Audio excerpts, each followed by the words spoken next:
Anggota DPRD Provinsi Sulawesi Barat Sulbar, Hatta Kainang minta pemerintah memprioritaskan tenaga honorer menjadi pegawai pemerintah dengan perjanjian kerja P3K.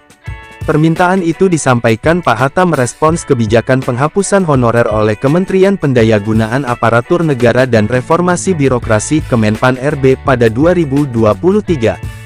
Melalui kebijakan itu, pemerintah ingin mengoptimal kinerja para PNS untuk menyelesaikan tugas-tugas yang sebelumnya dikerjakan pegawai berstatus kontrak alias honorer.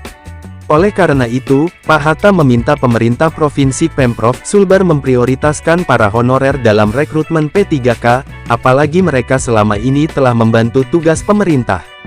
Utamakan tenaga honorer dalam pengangkatan P3K. Jangan sampai tenaga honorer dirugikan dengan adanya kebijakan tersebut, ucap Hatta. Dia juga meminta ada solusi tepat lainnya bagi tenaga honorer selain diangkat menjadi P3K. Jangan biarkan tenaga honorer jadi pengangguran, ujarnya. Menurut Hatta, Pemprov Sulbar harus berinovasi dalam menyikapi kebijakan pemerintah soal penghapusan honorer. Hatta berharap ribuan tenaga honorer tidak menimbulkan masalah baru jika mereka diputus kontrak kerjanya. Oleh karena itu, Pemprov Sulbar harus menyusun rencana yang bisa menjadi solusi bagi mereka, kata Hatta Kainang. Pemerintah Kota Pemkot Bandar Lampung telah mendata jumlah honorer di daerah itu yang dapat dijadikan tenaga alih daya atau outsourcing. Pendataan honorer itu mengacu surat edaran atau Semenpan RB nomor B-miring185-M.SM, pukul 2:03, 2022 perihal status kepegawaian di lingkungan instansi pemerintah pusat dan pemerintah daerah.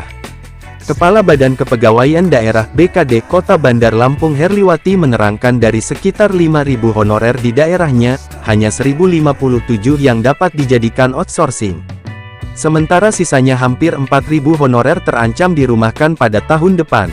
Hanya sekitar 1.057 orang saja yang mungkin bisa diangkat menjadi tenaga outsourcing, bila honorer dihapuskan pada tahun depan, kata Herliwati di Bandar Lampung. Dia menjelaskan sekitar 5.000 tenaga honorer di kota itu bekerja di sejumlah organisasi perangkat daerah OPD Pemkot Bandar Lampung. Beberapa di antaranya, seperti di tenaga kebersihan Dinas Lingkungan Hidup, personel Satpol PP, BPBD, dan tenaga kesehatan. Herliwati menyebut jumlah honorer yang mungkin diangkat menjadi tenaga alih daya itu merujuk pada data masing-masing OPD dan mereka masih aktif bekerja hingga saat ini. Jadi, 1.057 orang tersebut ada yang bekerja di tenaga kebersihan, pengemudi, dan satuan pengamanan. Ya, kurang lebih angka sebegitu yang bisa di-outsourcing, tuturnya. Penghapusan honorer rencananya diterapkan pemerintah pada 2023. Sebagai gantinya, tenaga alih daya akan digunakan sebagai penunjang tugas aparatur sipil negara ASN. Tenaga alih daya yang akan dipakai adalah tenaga pelaksana pekerjaan mendasar, seperti tenaga kebersihan, pengemudi, dan satuan pengamanan. Hal tersebut sesuai Semenpan RB Cahyokumolo mengenai status kepegawaian di lingkungan instansi pemerintah pusat dan pemerintah daerah. Pendataan non-ASN bukan untuk pengangkatan CPNS dan P3K. Pentolan honorer K2 pun bereaksi keras. Ketua Forum Honorer K2 Kabupaten Ponorogo Ajun mengatakan pemerintah buang-buang anggaran saja. Aturan yang tertuang dalam Semenpan RB terkait perintah pendataan non-ASN itu juga dinilainya main-main. Kenapa Menpan RB Azwar Anas bicara jumlah database Badan Kepegawaian Negara (BKN) sebelumnya, yaitu 410.000 sisa honorer K2, padahal yang didata saat ini bukan hanya honorer K2, tutur Ajun. Sisa honorer K2 dari 300.000 lebih justru menyusut menjadi 100 ribuan pada pendataan non-ASN kali ini. Pemerintah, ujarnya perlu melakukan pendataan dan verifikasi juga validasi ulang sisa honorer K2 dan setelah itu buat roadmap penuntasan. Dengan regulasi yang pasti bisa menuntaskan sisa honorer K2, pasti pemerintah akan lebih ringan dalam pengambilan kebijakan. Jadi, jangan ngomong membeludak dan jangan ngomong bodong, tegasnya. Jumlah honorer pada pendataan non-ASN sebanyak 2,3 juta menurut Ajun menjadi bumerang bagi pemerintah. Sebab, syarat pendataan tertuang pada yang diterbitkan Kemenpan RB sendiri. Honorer K2 nakes ini meminta pemerintah untuk membenahi jalan berpikirnya. Terkait PP nomor 49 tahun 2018 tentang manajemen P3K, ada kalimat pelaksanaannya 5 tahun sejak peraturan ini disahkan, maka tanggal 28 November tahun 2023 honorer sudah selesai. Aneh aturannya, sejak PP manajemen P3K terbit baru 2 kali rekrutmen ASN P3K, yaitu 2019 dan 2021. Regulasi yang dipergunakan selalu membuat sulit. Bagaimana mau tuntas, cobalah selesaikan satu persatu. Selesaikan dahulu honorer K2 dengan pendekatan kemanusiaan, terang Ajun. Ditambahkannya boleh dengan pendekatan teknologi, tetapi pendekatan kemanusiaan harus diprioritaskan. Setelah itu honorer non-kategori. Aswar Anas sebut banyak Pemda di demo, kok tak mengulas P3K tenaga teknis. Menteri Pendayagunaan Aparatur Negara dan Reformasi Birokrasi, Menpan RB Abdullah Aswar Anas memaparkan penyelesaian tenaga guru non-ASN atau guru honorer di hadapan Komisi 2 DPR. Aswar menyebutkan, kebutuhan guru daerah berdasarkan data Dapodik Kemendikbudristek sebanyak 758.018 orang. Dengan mempertimbangkan kesanggupan pemerintah daerah, hanya 320.411 yang diusulkan sebagai P3K guru tahun 2022, terang Aswar dalam rapat kerja dengan Komisi 2 DPR di Senayan.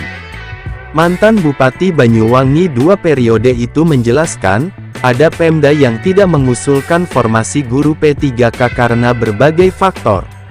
Ada juga yang semula tidak mengusulkan, tetapi belakangan mengajukan usulan formasi setelah didemo masyarakatnya, dalam hal ini oleh para guru non-ASN. Usulan formasi yang terlambat itu ditolak karena proses tahapan penetapan formasi P3K 2022 sudah ditutup. Ada juga formasi sudah ditetapkan, Pemda baru usul ke kami, tetapi sudah ditutup prosesnya karena mereka didemo oleh sebagian masyarakatnya, kata Aswar Anas. Ada juga karena Pemda didesak anggota DPR agar ikut mengusulkan formasi P3K guru. Ini banyak, katanya. Lebih lanjut Aswar menjelaskan, ada beberapa instansi daerah yang menarik formasi yang telah ditetapkan, hingga sisa formasi menjadi 319.029.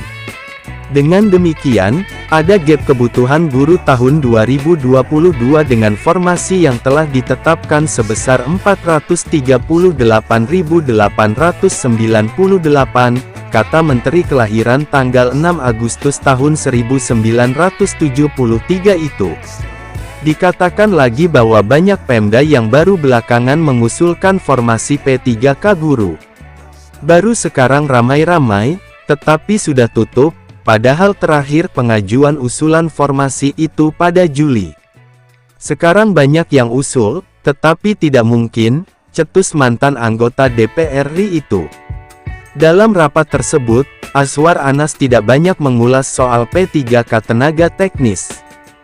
Hanya tertera dalam tampilan slide paparan mengenai penetapan formasi ASN tahun 2022, bahwa jumlah usulan formasi P3K tenaga teknis sebanyak 92.593. Adapun jumlah formasi P3K tenaga teknis yang ditetapkan sebanyak 25.765. Seusai memaparkan penyelesaian bertahap tenaga guru non-ASN tahun 2022, Aswar melanjutkan paparan tentang penyelesaian bertahap tenaga kesehatan non-ASN tahun 2022. Setelah itu, ternyata tidak ada slide paparan penyelesaian bertahap tenaga teknis non-ASN tahun 2022. Pada rapat tersebut, Aswar sempat mengatakan, proses pembukaan telah dilaksanakan untuk guru dan perpanjangan untuk tenaga kesehatan untuk yang terdaftar pada Dapodik Kemendikbudristek dan SIDMK Kemenkes serta THK2 honorer K2 yang terdaftar di BKN. Aswar sama sekali tidak menyinggung kapan pendaftaran P3K tenaga teknis akan dibuka.